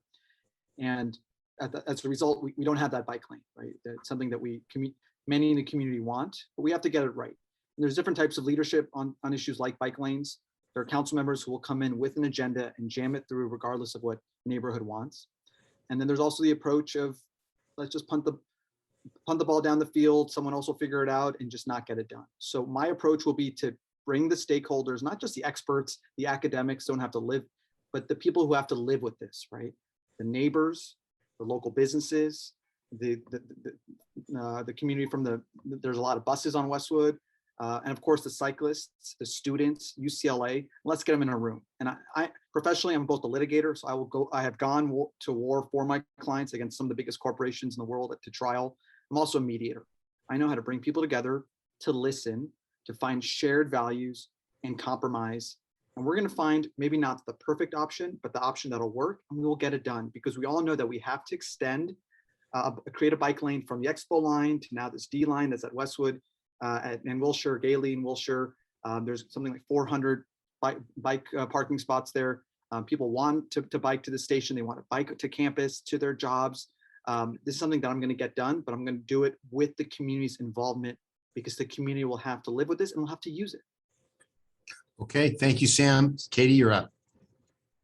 So LA should be one of the great bike cities of the world, right? It's mostly flat, it's largely on a grid, and we have more than 300 days every single year of sunshine. But to get there, we need to build out a connected, protected bike network that gets people where they need to go safely and efficiently. And we should be building it out as quickly as possible, because pieces here that don't connect to each other, these ad hoc little pieces that go a quarter of a mile, no wonder people aren't using the bike lanes. At the same time, I'm committed to minimizing impacts that new infrastructure creates on communities. And so that requires having conversations with communities, with transportation experts. I was at the LA Business Council's Housing, Transportation, and Jobs Summit at UCLA at the Luskin Center today. And I had the chance to meet one of UCLA's transportation planners, David Karwoski. And we had a good conversation about the history of trying to get a bike lane up the village. And so he and I are going to go take a walk and look at the different options. And I'm looking forward to meeting with community members and figuring out how we can minimize loss of parking spaces and keeping throughput of cars efficient, while also, as to Jimmy's point, making sure that cars aren't going so fast that it makes it unsafe for bicyclists. So there's a lot to consider. And I want to take it all in before I make a decision in partnership with community. Thank you. We're now going to move to a new topic: Westwood Village revitalization and economic development. We want to thank Village restaurateur Philip Camino and former Bel Air camera manager Frank Ponder for contributing to this question. For more than 2 decades, business activity in Westwood Village has ebbed and flowed, while the retail vacancy rate has climbed. COVID accelerated this trend toward online shopping, and now the vacancy rate in the village stands at 32%, according to UCLA Magazine, quoting the Westwood Village Business Improvement District. However, the availability rate is even higher. Some believe as high as 39%. During the pandemic, the village lost several of our legacy businesses: beloved Stan's Donuts, Howland Cycles, and longstanding restaurant Napa Valley Grill. On Westwood Boulevard alone, retailers Sur La Table, Paper Source, Victoria's Secret, Francesca's, AT&T all closed during the COVID shutdown. What policies will you introduce to attract new businesses to the village? And what solutions do you see for the retail woes we are experiencing to help the village thrive? To what degree do you think parking is or is not a problem? And what does your future vision of Westwood Village look like? Jimmy, we start with you, minute and a half. So to begin, it's about supporting small businesses. That means deferring financial burdens placed on small businesses, recognizing that the pandemic is a 10-year recovery effort and that we're going to be needing to support our local businesses financially for that span of time. It's also about using American Rescue Plan dollars to create a local relief fund. Again, we know that the implications of the pandemic are not over, and we can use that money to keep businesses afloat through these ongoing difficult business climate times. I also believe the city should be providing further support to businesses for getting SBA loans, helping entrepreneurs get off the ground. That's what a city is for. It's about having people's back, local businesses back, and entrepreneurs back. I also am a firm believer in local business districts and place-based investments. No one knows that better than Westwood. Working with the Westwood business organizations on district-based marketing, special events, and leveraging the marketability and notoriety of Westwood to create and enhance a thriving business ecosystem. I also think the city should be doing more to connect entrepreneurs to capital and technical assistance. We've seen business organizations respond with creative programs, and the city should be co-sponsoring those. Lastly, I think we need to be supporting business in more profound ways. The city adopted many emergency childcare protections. We know childcare is a huge expense for business operators and especially for employees. The city should be working on those deep root structural problems that hinder businesses. And lastly, we have to create the economic conditions for commercial success. That means walkable streets. That means having foot traffic, and it means combining housing with business districts within Westwood. Thank you. Sam, you're next. I can't tell you how much I love the village. I grew up going to the arcade and Jerry's Deli. I know there's been some tough times. Like you said, the availability rate is about 40%. Losing Stan's in Napa Valley really hurts. It was Andrew Thomas and Phil Gabriel and I walked in January 2020 to the homeless count. And it was heartbreaking to see how many folks are unhoused in the village. And of course, there's been instances of crime. And while we did lose Bel Air, sorry, Frank, we gained Fellow. And Phil Camino, what he's built there is exquisite. restaurant, Michelin rated. It's one of the best restaurants in all of Los Angeles. I urge everyone to check it out. We also added Violet and Alfred's and Creations, Sweet Green, Tender Green. The list goes on. So Westwood Village is poised for a renaissance under the right leadership. Someone who loves Westwood, is from Westwood, will be a champion of Westwood. The subway is coming. There's a chance for a lot of folks, new customers. The bid is doing great work with its ambassador program, with its power washing. And one of the big issues has been this specific plan. I support the recent amendments, but it's an example of City Hall not working, right? Rules getting in the way of businesses. As a business owner, as the only business owner in this race, as the only business owner on the city council, if elected, I know that every fee, every fine, every delay crushes small businesses, right? And for some of the rules regarding restaurants just didn't make sense. I think parking is a huge issue. We need more parking in Westwood, not less. We got to balance issues related to signage, and we got to make pedestrian only areas right in the heart of the village. I support turning Broxton into pedestrian only. That's going to be our future. Thank you, Sam. Next up, we have Katie. So we need to make it easier for new businesses to come in and make it easier for existing businesses to survive. And we do that by connecting existing businesses to resources. There's a lot of money still for small businesses, and my office is going to be a connector to resources. I support the updates to the specific plan that'll make it easier to open a new business in the village. I submitted a comment letter in support of the specific plan, and I think it should be adopted and implemented quickly. One of the best ways I believe we can solve for a bunch of different problems that we've been talking about tonight is by building new housing in the village. We can do it thoughtfully. We can do it in an elegant way that's consistent with the neighborhood, but we need new housing in the village for students, faculty, people who just want to live in Westwood Village. And I think that by increasing the customer base, by increasing foot traffic, making the village more walkable and pedestrian friendly, creating coordinated shared parking through shared valet parking programs, a shared parking model, we can deal with parking concerns. We can increase the customer base for businesses so that they can actually start to thrive rather than just be holding on.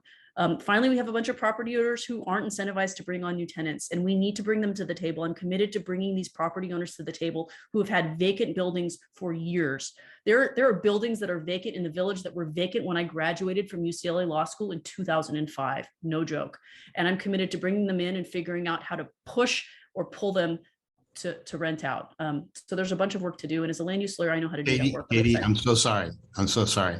All right, we do need to move on. And our next speaker. I haven't gotten to speak. No, Scott, we're not moving on from this question. Okay. Moving on to the next speaker, and that is you. That's what we're doing.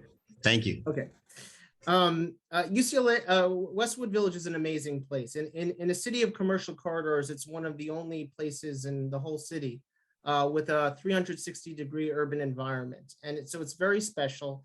And we have all of the bricks to build an even more amazing place.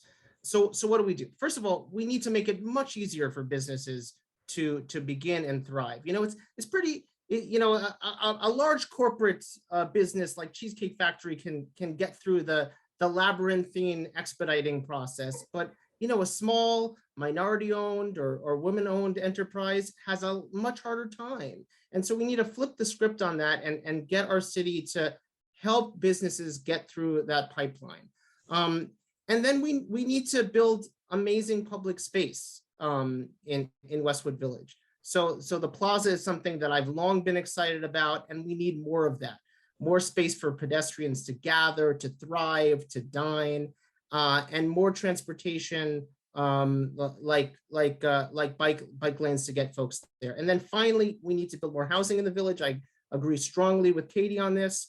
There's lots of places to put it. We have craters in the urban fabric of Westwood Village in the form of large parking lots that could easily accommodate new housing. And if we make reforms to parking requirements and other things, we could get it done. Thank you. Okay, we have one quick fire in this section. Super simple. Will you initiate and zealously advocate for adoption of an ordinance to return at least 1/2 of all parking meter revenue and garage revenue to the local business community from which the revenue is generated? The revenue would be used to fund public improvements such as new sidewalks, lighting, trees, street furniture, etc. Will you sponsor and champion that motion? Yes or no? Start with Katie. I don't know yet. I don't know enough about it. Okay. Sam, Absolutely. I've spoken to Donald Shoup about it at UCLA. Absolutely. Jimmy, Yes. and Scott. Yeah, absolutely. This was the key to the very first urban revitalization project in all of Scott? the region. In Scott, this Pasadena, is we can Scott. do it right here also. Scott, you could give us a lecture on this, but this is a quick fire, just one word answer. I'm so sorry. All right, we're going to move on to our next topic. And we're going to talk about something that's near and dear to the hearts of many in Westwood and throughout the 5th District, historic preservation. I want to thank our good friend Adrian Scott Fine, Director of Advocacy at the Los Angeles Conservancy, for helping us frame this question. Westwood Village has one of the largest and densest concentrations of architecturally, historically, and culturally significant buildings in the entire city, more than 50 such buildings, documented in both Survey LA and the Westwood Village Specific Plan. From its founding in 1929 by the Janss Corporation, the village was designed to be one of the most unique business districts in the country. 2029, the village will celebrate its centennial. But not everyone values historic buildings. Last year, a proposal was unveiled that would demolish nearly 80% of the historic structures in the village and replace them with 15-story steel and glass high-rise towers. How important is it to you to preserve the scale and character of the village? And what is your philosophy about historic preservation and your stance on preserving historic places throughout CD5? Sam, we begin with you. This is a minute and a half. All right. Thanks, Dave. This is a really important question. One of the things that I love most about Los Angeles, there are many, is our incredible history and our many diverse, idyllic neighborhoods. That history is a big part of why people come to Los Angeles to live, to visit, to work, and open up businesses. And we cannot allow the history of our great city to be erased and demolished. So preserving that history will be a top priority for me. As I've said a couple of times, I grew up in Westwood, and one of the things I love most about our village is the significant buildings you talked about, right? The Fox Village Theater, the Bruin Theater, the Geffen Playhouse, the Jan's Dome building, the Ralph's building, right? More than 50 all in all. I grew up, just a block away from the Crest Theater where I used to watch movies as a kid, right? When it was threatened with demolition a few years ago, the Westwood Homeowners Association stepped up and took the lead in successfully nominating it for historic cultural monument status. And without that, it would have been demolished. It would have become a building, probably TOC, mostly luxury, right? But because of the homeowners there, they were able to save it and partner with UCLA. You know what? It's going to be a world-class live theater and performing arts space called the UCLA Nimoy Theater. And that will be my approach. I want to find win-wins like that. I'm going to work with our neighbors. I'm going to work with UCLA, the private sector.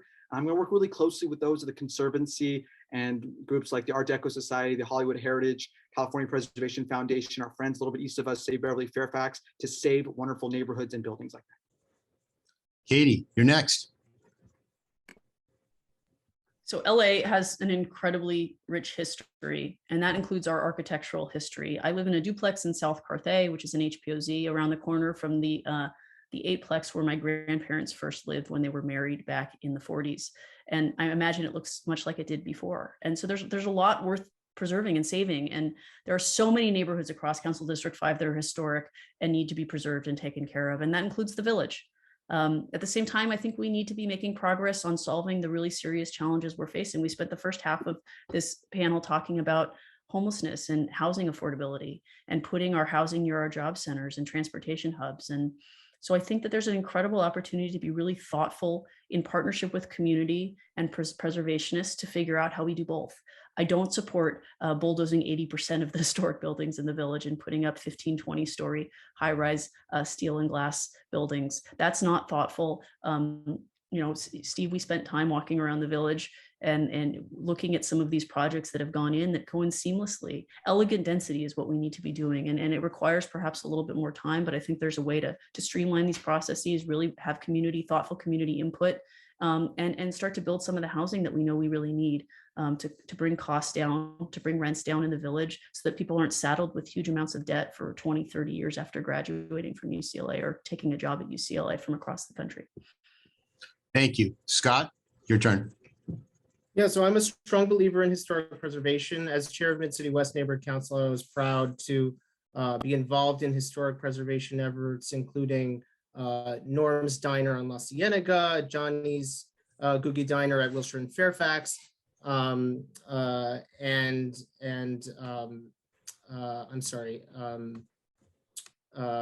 Tom Bergen's on Fairfax Avenue. And Westwood Village has many treasures, as you've stated as well. I don't see it as a zero-sum game. There are many sites in Westwood Village that we can be developing on that are not that are not historic in nature, whether they be completely empty sites or sometimes buildings that may be old but not have any historic character left or and not be intact. And so if we are smart about it and work with the community, we can do surgical interventions and build a lot more housing and build a more sustainable, just, healthy Westwood Village that can be accessible to more folks. I think that's more than possible, and we can still retain what is so special about Westwood Village. I'm excited to work with the community on it. Thank you. And Jimmy. I spent many years in Harvard Square in Cambridge, and we were dealing with a lot of the same issues, balancing the needs of tourists, students, and residents, a lot of historical buildings with accompanying regulations, and a whole lot of vacancies. We have to balance the old with the new. I think about my own building where I live now. It is a 1919 building with no air conditioning, no dishwasher, no overhead lights, and no laundry in the entire building. But boy, is it beautiful. And I walked in and I said, I'm home when I walked in. I love old buildings and I love architecture, but I will not let historical preservation be used as a veto point for more housing. My focus for housing is on corridors. That's where I believe we can get the scale that we desperately need. But I also don't think that any neighborhood should be hermetically sealed under the banner of historical preservation. We must balance preservation with dynamism. The best neighborhoods, the ones that capture our hearts and imaginations, where we fall in love and build memories that last forever, they feel old and new at the same time. That's what Westwood is. That's the magic of places that are grappling with issues of historical preservation. So I support strong protections for historic buildings, but being careful about how we designate buildings and particularly the processes by which we designate buildings. We need to make sure that the goals are artistic and cultural, not nefarious, and make sure that all diverse voices are heard. We have to remember that historical preservation keeps our communities interesting. It doesn't stall new housing. Okay, sorry about that. We're going to move on, and our next topic, parks and green space. Here's a long form question. According to the most recent countywide assessment of parks and open space, 2016, Westwood ranked in the worst of 5 possible rankings with a very high need for more parkland.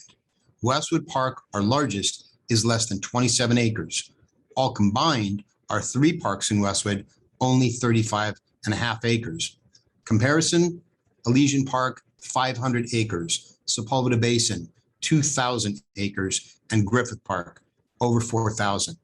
In terms of parkland, Westwood is woefully underserved.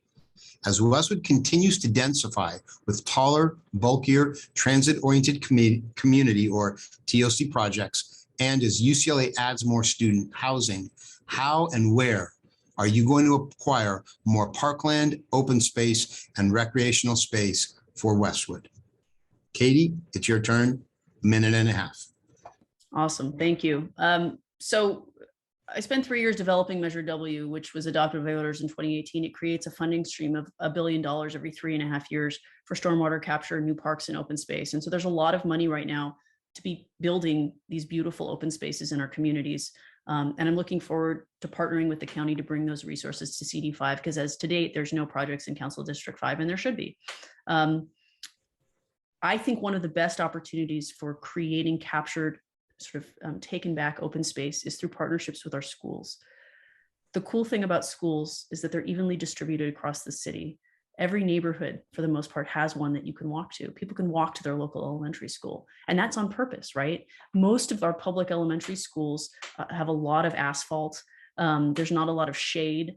So we have an opportunity to be working in partnership with school districts like LAUSD to create shared use agreements for weekends and after schools so that people can come and use them as park space. And there's money to actually renovate these spaces and turn them into beautiful parks. And the school districts are incentivized to do it because of the Federal Clean Water Act. They have to start doing this stuff. There's the money to do this. This is really what Measure W is about. And I'm really excited to bring those resources to the 5th Council District, partner with LAUSD, which is excited about it, to make those spaces available and accessible for families and people when school's not in session. Thank you. Scott, you're next. Thank you for the question. So this is something that I'm very passionate about, and that our campaign has been proposing big ideas on.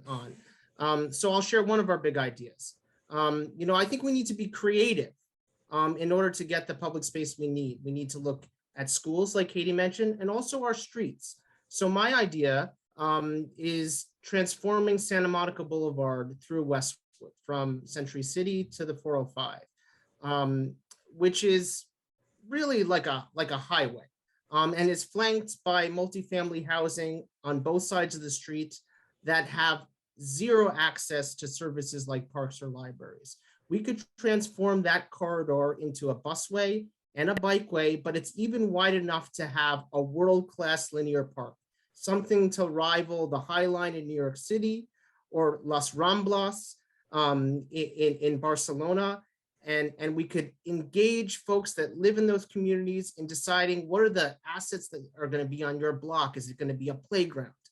Is it going to be an outdoor exercise area? Is it going to be picnic tables?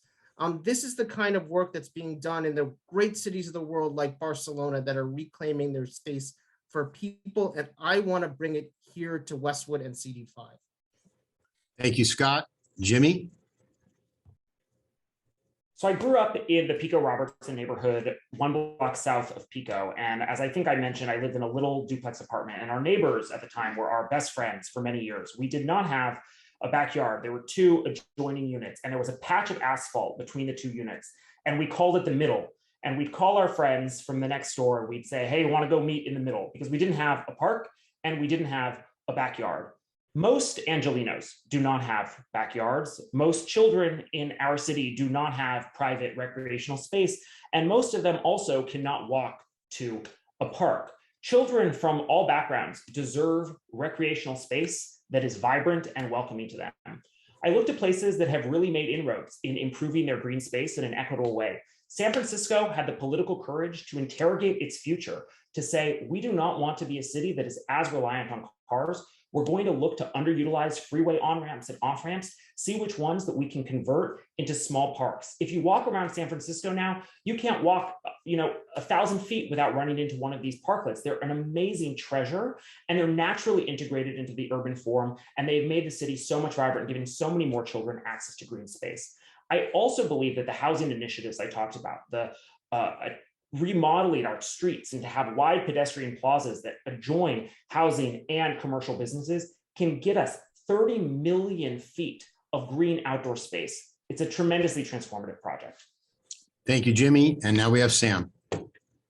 Well, thank you for this question, Steve. It's really close to my heart. I'm a father of 4 young kids who spend a lot of time at our local parks. And you're right, there's a dearth of green space and parks in Westwood in the 5th District.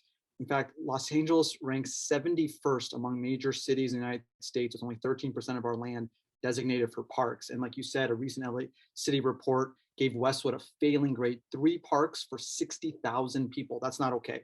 First thing we're going to do is reject terrible ideas, like turning our hillsides and green space and our public parks into non-open uses like housing. There's actually a proposal to turn Rangel Park into permanent homeless housing. That's a terrible idea. I'll fight against it, like I have publicly spoken up against it. Second, like you asked about this, we need to expand our parks. Westwood Park needs to be expanded. There's underutilized DWP space right next door that could be an easy arrangement with some leadership to turn that into more park space and move some of those trucks elsewhere.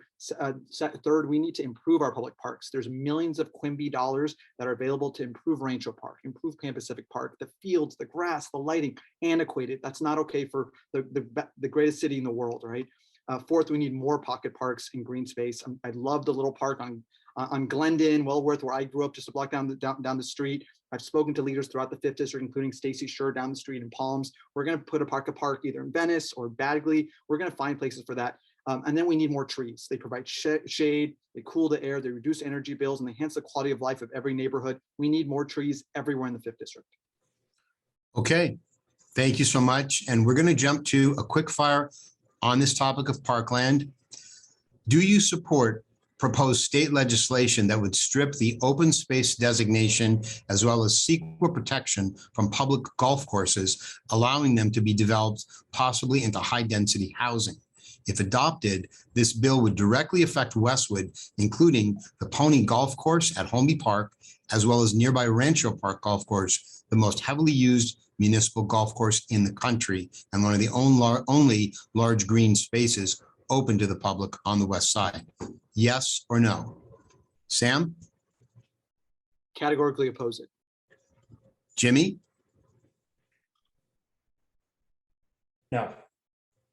Scott? No. And Katie? No. Okay. We're now going to turn to another topic, improving city government. And here's our next long-form question. It's widely known that there is a profound lack of code enforcement in the city of Los Angeles. We've seen it in the village for decades, in our residential neighborhoods and across city and across the city. It also cuts across departments, building and safety, planning, zoning, sanitation, and so many more. It includes illegal construction, unlicensed Airbnbs, unpermitted billboards, illegal dumping, demolishing historic resources, failure to enforce conditions, sidewalk obstructions, signage, and the list goes on. It creates tremendous inequity between those businesses and individuals who follow the law, obtain permits, and do things the right way versus those who brazenly violate the law. As council member, how will you ensure that the city consistently and fairly enforces its codes, conditions, and ordinances within CD5 and more specifically in Westwood Village and throughout all of Westwood? Scott, we'll begin with you, minute and a half. Yeah, thank you so much for the question. I think to start, we need to make sure that the regulations make sense. So I was a strong supporter of the amendments to the Westwood specific plan, and I think they're more in line with what makes sense now. But you're right that we see a lot of bad practice all across the city on a lot of issues. I think we need to look at our fines and see whether they're the appropriate level. Some of these fines, I think, can just be absorbed as the cost of business for certain actors. And so we need to provide the right incentives to make sure folks do the right things. And we need to make sure our government is well staffed. And part of that has to do with making sure we have enough revenue in our city.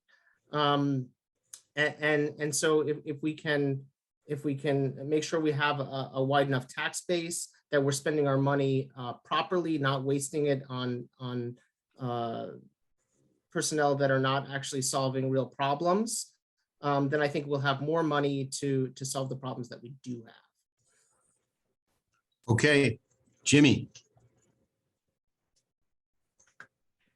So to begin, enforcement at the end of the day is a reactive rather than a proactive approach to a social problem. The social problem being the need for regulation of commercial enterprise. I'm a proactive person in how I approach every decision and every policy. I believe that when people are not following the rules, most people are not bad actors. They're not bad people. Most people are trying to feed their families and experience social mobility and do their best. And I know the depths to which we make it difficult for businesses to traverse the regulatory ecosystem of Los Angeles. That does not mean that codes don't matter, and it does not mean that regulations should not be enforced. But it does mean that we need to study the nature of code violations. We need to work with businesses to understand why these errors are occurring, where the pressure points are, who the bad actors are, and who are the people who don't have the educational resources or financial resources to be able to smoothly navigate what can so often be an onerous regulatory schema. We need to be providing business assistance to these folks so that we proactively not allowing us to get to the point of needing to do aggressive code enforcement. I think about what it's been like as a candidate and the amount of compliance and regulations I've had to learn. I can only imagine what it's like for a small business. Thank you. Sam, you're next. So one of the biggest issues facing Los Angeles is our failure to enforce our darn laws, Steve, just like you just said. The city and the county, frankly, they tend to legislate with press releases, press conferences, and tweets. That is not leadership. And the ordinances that they pass are worthless if they're not enforced, and they're not going to be enforced if there's not mechanisms for enforcement, meaningful staffing, and then if the city council doesn't push our city attorney to enforce our laws. Let's go down to some things you mentioned. According to Scenic LA, a wonderful organization, there's 1,600 unpermitted, illegal billboards in LA. We're not finding them. If we are finding them, we're not collecting on them. Airbnbs and house parties. There's 3 different ordinances, and we're not enforcing the rules. Neighborhood councils have to come up with their own guidelines, and the city council's job is to make sure that people know what to do and actually push the city to enforce our laws. The second, there's supposed to be a fine, and then it's supposed to lead to a suspension, and then a third violation is supposed to lead to a revocation of your Airbnb license, and that's not happening. Construction, right? A 50,000 square foot house should not be built in the hillsides of Bel Air by Mohammed Adid or anyone else without permits. And neighbors should not be having to spend their own money and their time to sue the city of LA to enforce our laws. That's the city council's job. I'm a litigator. I do this for a living, whether it's through litigation or through better ordinances. I'm going to bring my 16 years of litigation experience to this job. And we're going to talk about oil and gas wells. We need to inspect these things. We're not, and people are getting sick because of it. And we need better leadership on this issue. Sam, okay, thank you. And finally, Katie. So I think it's important that we enforce the rules we have on the books. And if there are rules on the books that don't make sense, we should revisit them. But those that are on the books need to be enforced. And my office is going to be a close partner with the residents and businesses of CD5 to make sure laws are being enforced. And when they're not, my office is going to do an excellent job of providing constituent services and problem solving and really becoming a thorn in the side of these departments if they're not being responsive, and working collaboratively with them to make sure they have what they need. I think the most important job of a council office and a council member is to provide excellent constituent services. My office is going to be a link between City Hall and our streets and our neighborhoods. That's the most important thing we can do, is reestablish people's faith in local government by providing excellent service, really treating our constituents as customers, being responsive. When you call, the phone gets answered. If you have a problem, we solve it. We work with you to solve it. Staffing is really important at the city. It's also really important in a council member's office, making sure that there are enough people focused on constituent services. There are a lot of agencies and departments at the city. They need to be talking to each other. There's mutually contradictory rules. We need to eliminate those, make them coherent. I look forward to working with whoever the next mayor is, because these departments and agencies are really within the purview of the mayor's office. So I'm looking forward to working with the next mayor to make sure that we're doing a really good job of managing our departments. Okay, thank you. Pivoting from the lack of code enforcement, we're going to address the subject of corruption in our local government. The drip, drip, drip of corruption in the city and county government has deeply eroded the public's faith and confidence, with 3 of 15 city council members, including 1 former county supervisor, facing or being convicted of serious felony charges, including bribery. Other corrupt city officials, including a deputy mayor, the DWP general manager, a senior city attorney, senior building inspector, and corrupt lobbyists, also charged with felonies, all adds to the perception that corruption runs far, wide, and deep in City Hall. If you become council member, what policies will you put into place in your office to ensure complete transparency, accountability, and trust in the decision-making and ethics of your office and staff? Jimmy, we start with you, 1.5 minutes.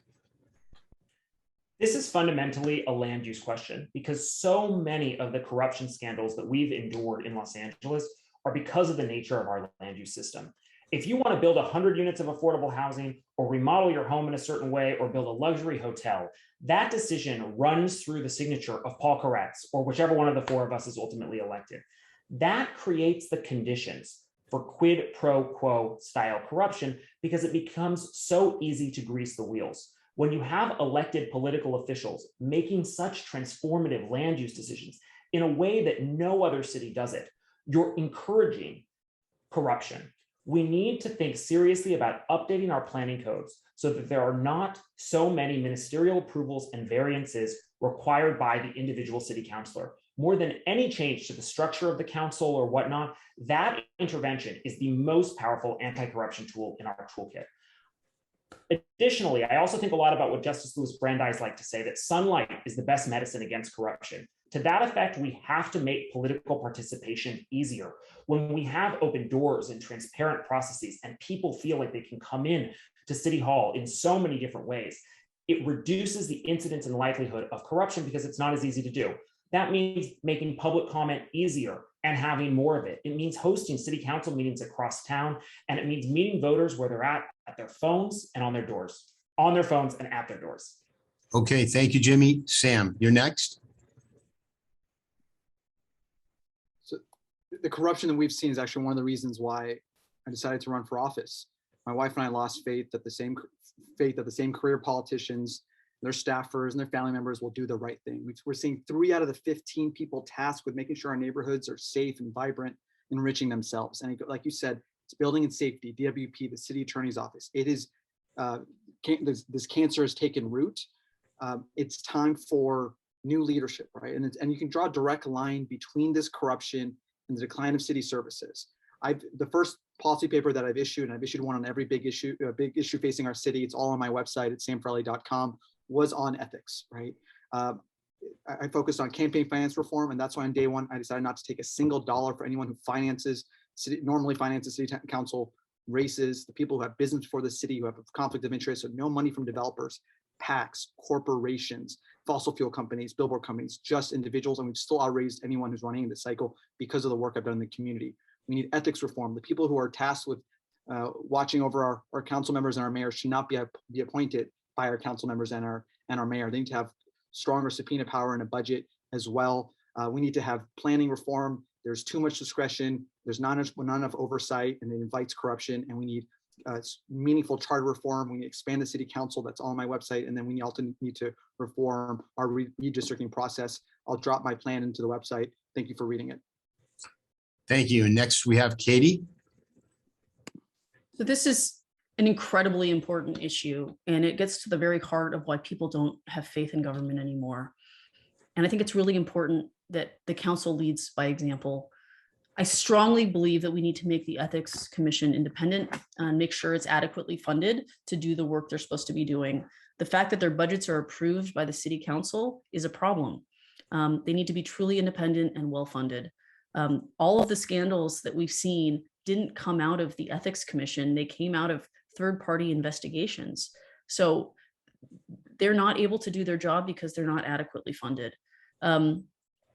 Also, so much of the corruption that we see stems from the incredible land use authority that each council member has. The ability to make a single property owner incredibly wealthy with the stroke of a pen is hugely problematic, which is part of the reason why I think, among many other reasons, we should be updating our community plans and then having the council offices step back and say, okay, this is what we've decided we're going to approve in these places. And it's a by right process. It'll cut down on development costs, and everyone's already agreed on what's going to go where. I'm not taking money from developers. I'm not taking money from oil or gas interests. I'm not taking money from corporations or billboard owners or cannabis owners.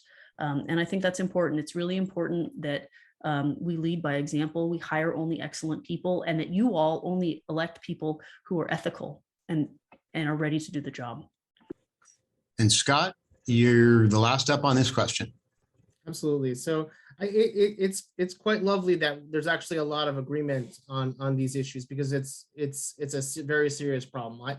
I do support rationalizing our land use system. I think that's the source of a lot of corruption. I do support an independent ethics commission. And I also want to speak about just the pervasive influence of money on our politics, because I think that's at the root of a lot of our problems. You know, I think about Rick Jacobs, who was allowed to serially harass staff members at the mayor's office, the highest levels of city government. And I think he was allowed to do that because he was Garcetti's money guy. He was his fixer. And that shows you how powerful money is in our politics, and it's got to stop. We need to do things like lower the amount of money that anybody can contribute, lower the cap. We should be experimenting with full public financing. And I've been leading by example from day one. I've only been taking individual dollars, no PACs, no corporations, no businesses, no unions, only people funding my campaign. We need to move in the direction of the public funding our campaigns. Okay. We're now at our next to last long form question before we get to the final closing question. We call this one flipping the script. And Sam, you will be the first one up. By our count, this is at least the 27th CD5 candidate forum. In virtually every one, the moderator asks a question of candidate A, they answer, then candidate B and candidate C in this continuing cycle. But the candidates never have an opportunity to speak directly to each other. That's going to change right now. For our next question, this is our next to last.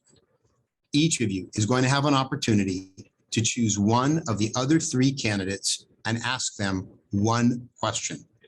You'll have up to 30 seconds to state your question, and that candidate will have up to 1 minute to answer. This is a chance to ask a candidate to clarify something or to expound on an issue, or if there's something that we didn't ask tonight, or maybe something that has not come up at all in the campaign. So choose your candidate and your question wisely.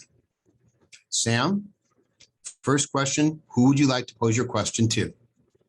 Katie Young-Yaroslavsky. And what is your question for Katie?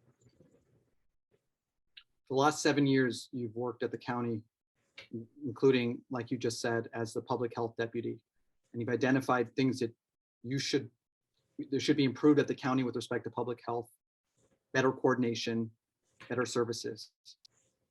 What did you do over the last 7 years to accomplish those things? And why are we in such a terrible place with respect to mental health and homelessness, where 5 of our neighbors are dying every single day?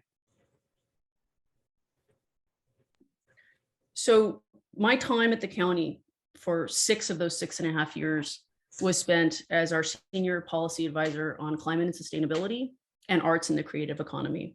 And when COVID hit in March of 2020, Supervisor Kuehl smartly recognized that policymaking in those two spaces was going to have to take a backseat to COVID, because we were at the point where our small arts organizations were all going to die or go out of business. Sustainability around phasing out single-use plastics had to take a backseat. So she asked me to step in, and I did. And I worked 18-hour days, 7 days a week, to make sure that our frontline workers had PPE, that we were providing testing for communities that needed it most, that we were working in partnership with the city to try and get as accurate information out as possible. So that's the work that I focused on when I was our public health deputy. I stepped in at a really hard time. I put aside my campaign, so I got a late start with the fundraising and everything else. And I was focused on doing whatever I could in that role to make it easier for Angelenos to survive during such a really hard time. Okay. Katie, it's now your turn. You can choose one candidate. Which candidate would you like to ask a question of? I'm going to have fun with this, because why not? I want to ask Jimmy what your favorite album is and why. Jimmy, Music album. you have a minute. Look at that softball. Oh, great. Okay. Yeah, I'll take it. I think piggybacking off of my answer at a prior forum of the 27 that Steve, I think, has been to all of, I'm going to have to say Born to Run, Bruce Springsteen, right? I think you might have been able to predict that that was my answer. We are a Springsteen head family for sure. I think Bruce is one of those guys that he's not Jewish, but my mom thinks he is, the famous line about Bruce. The album speaks to so much of Americana, but in a fiercely critical way at the same time. That's probably the album I've played most and the album I really grew up with. Okay, thank you, Jimmy. Next, we have Scott. To which candidate would you like to pose a question? I'm going to pose a question to Sam. And your question is? Yeah. So Sam you have made a campaign priority of that you're different from the three of us because you strongly support the anti-campaign.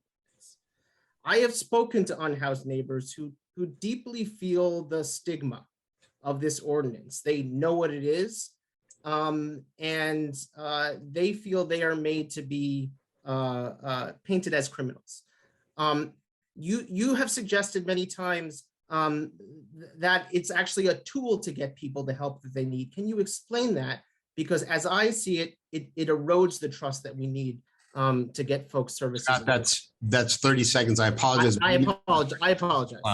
Sam, you have 1 minute to answer Scott's question.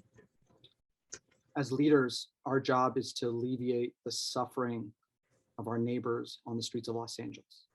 As Steve mentioned earlier, 5 of our unhoused neighbors are dying every single day. And I've actually spoken to the people who are running the nonprofits and the shelters and the outreach workers. What they tell me is they need more tools to help people accept the services and the shelter.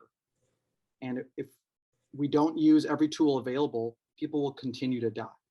And what 4118 does is when it's coupled with services and with social workers leading, with notice being provided and shelter, credible, safe shelter being offered and possessions being promised to be stored, people who otherwise would have distrusted the system, would have said no to shelter or to services are saying yes. Go speak to the folks at Westwood Transitional Village. Say, go to the folks at PATH, go to folks at Hope of the Valley. People are saying yes, and people's lives are being saved, and I will never apologize for saving lives. Thank you. And Jimmy, to which candidate would you like to pose your question? I think it's fair to give everybody a chance. So I'm going to go with Scott. Okay, and what is your question? I'd like Scott to tell us how he got so into transit. Oh, sure. I always liked to bike as a kid, and I was a bike commuter in Washington, D.C., where I went to policy school. I biked from Adams Morgan to where I lived to Georgetown. And when I came to Los Angeles, I didn't know what to make of Los Angeles at first. But one of the ways that I fell in love with Los Angeles was by biking it. And then I came to understand how hard it was to bike it. And so I wanted to make change. And I really fell in love with what was happening. And there was a moment in Los Angeles where we were coming into our own as a world city that embraces multiple modes of transit. We had the 2010 bike plan had just been passed when I was learning more about the city. And I just wanted to be a part of that movement. And then I made a lot of success in it as a neighborhood council chair by bringing $2.3 million from Metro for neighborhood greenways through Mid-City West. This now takes us to our very last question, our closing question. And this, we're going to go alphabetically by first name. So Jimmy, you will be first up. And here is the closing question. This is a minute. If you are elected our council member, what will be your top 3 priorities for Westwood, and why are you the best candidate to accomplish them? 1 minute, Jimmy. My top 3 priorities for Westwood and for our entire city are creating an affordable housing system that is naturally producing the scale of housing that Angelenos need, structural and permanent solutions to our homelessness crisis that get people out of encampments and into housing for good, so that this does not become the issue that defines Los Angeles for the 21st century. And investing in robust public safety interventions that keep our streets enduringly safe and that are not responsive to the winds of political machinations about crime and fear-mongering. Those are my 3 priorities. I'm about policy, answers, and decision-making processes that are fair, open, and honest. I'm not about throwing spaghetti of vague attacks at the wall and hoping that something sticks. I bring to this office lived experience with the most important issue and a decade at the highest levels of research studying them. I hope to have your vote come June 7th. Thank you, Jimmy. Katie. Thank you.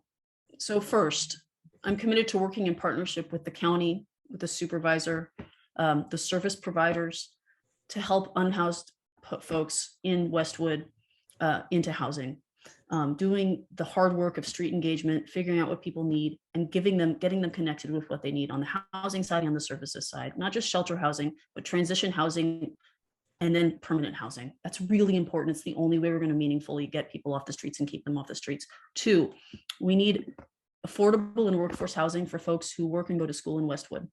And I'm committed to working in partnership with the communities around Westwood, UCLA, to do it in a way that's thoughtful, that minimizes impacts, that actually gets people out of their cars, to reduce traffic in Westwood, which is some of the worst traffic in the region.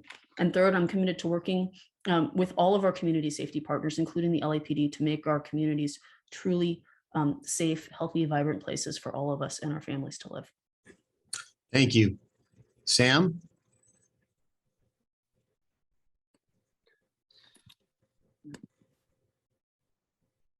My top priority for Westwood is the same top priority it is for all of the 5th Council District: tackling homelessness, and homelessness. We're in this mess because we've elected the same tired insiders and bureaucrats who are unwilling and unable to challenge the status quo and exercise real leadership, and it shows.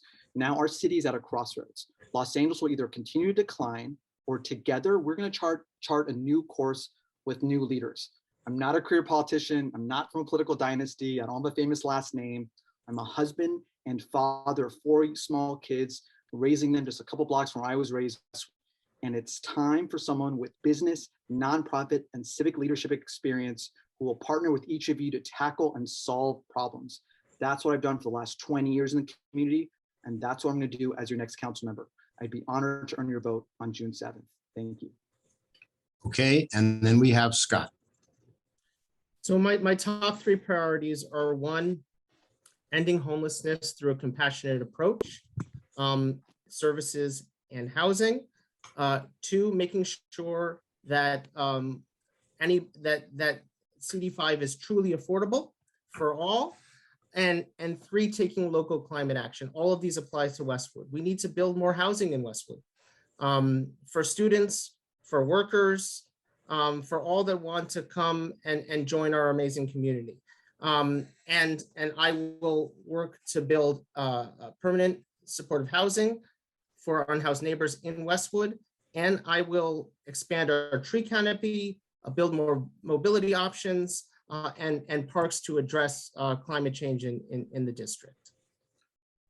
Okay, candidates, that's the last of our 22 questions and answers. I want to sincerely thank all of you for participating tonight. We couldn't possibly cover everything. So to learn more about the candidates, we would invite you to visit their websites, which are going to show up on your screen, and you can get in touch with them. I'm sure they'd love to hear from you. Ballots, they arrive in the mail May 9th, 26 days from now, beginning May 9th. Every registered voter in the district will receive a ballot, and you can return it by mail or any one of the Dropbox locations at Westwood Library, at Holmby Park, the UCLA parking kiosk on Westwood Boulevard. We're very lucky we'll have 2 vote centers in Westwood. They'll be open for 10 days before the election at the Hammer Museum and Ackerman Union on campus. Election day, it's Tuesday, June 7th. And if no candidate receives at least 50% plus 1 of all the votes cast, there will be a runoff between the top 2 candidates. That would be on Tuesday, November 8th. And I just want to leave you with one thought. For anyone who thinks that your vote doesn't matter, consider this. In 2001, Jack Weiss defeated Tom Hayden by a razor-thin margin of 369 votes out of more than 53,000. And in 2009, Paul Koretz beat David Vahedi by 722 votes out of more than 36,000. These elections in CD5 are historically very close. It's still not too late to register. You can go online to lavote.gov. The deadline for that is 15 days before the election. And if you miss the deadline, in California, we have same-day conditional registration. You can go to a vote center, you can complete the paperwork, cast a provisional ballot, and once your registration is confirmed, your ballot will be counted. So if you or someone in your family isn't registered, there's no excuse not to vote. I want to thank, again, our Westwood Community Council, the Westwood Neighborhood Council, our tremendous friends at UCLA, and our 7 co-sponsoring organizations. And thanks to all of you, our Zoom audience, for joining us tonight. We'll see you on Election Day, and good night.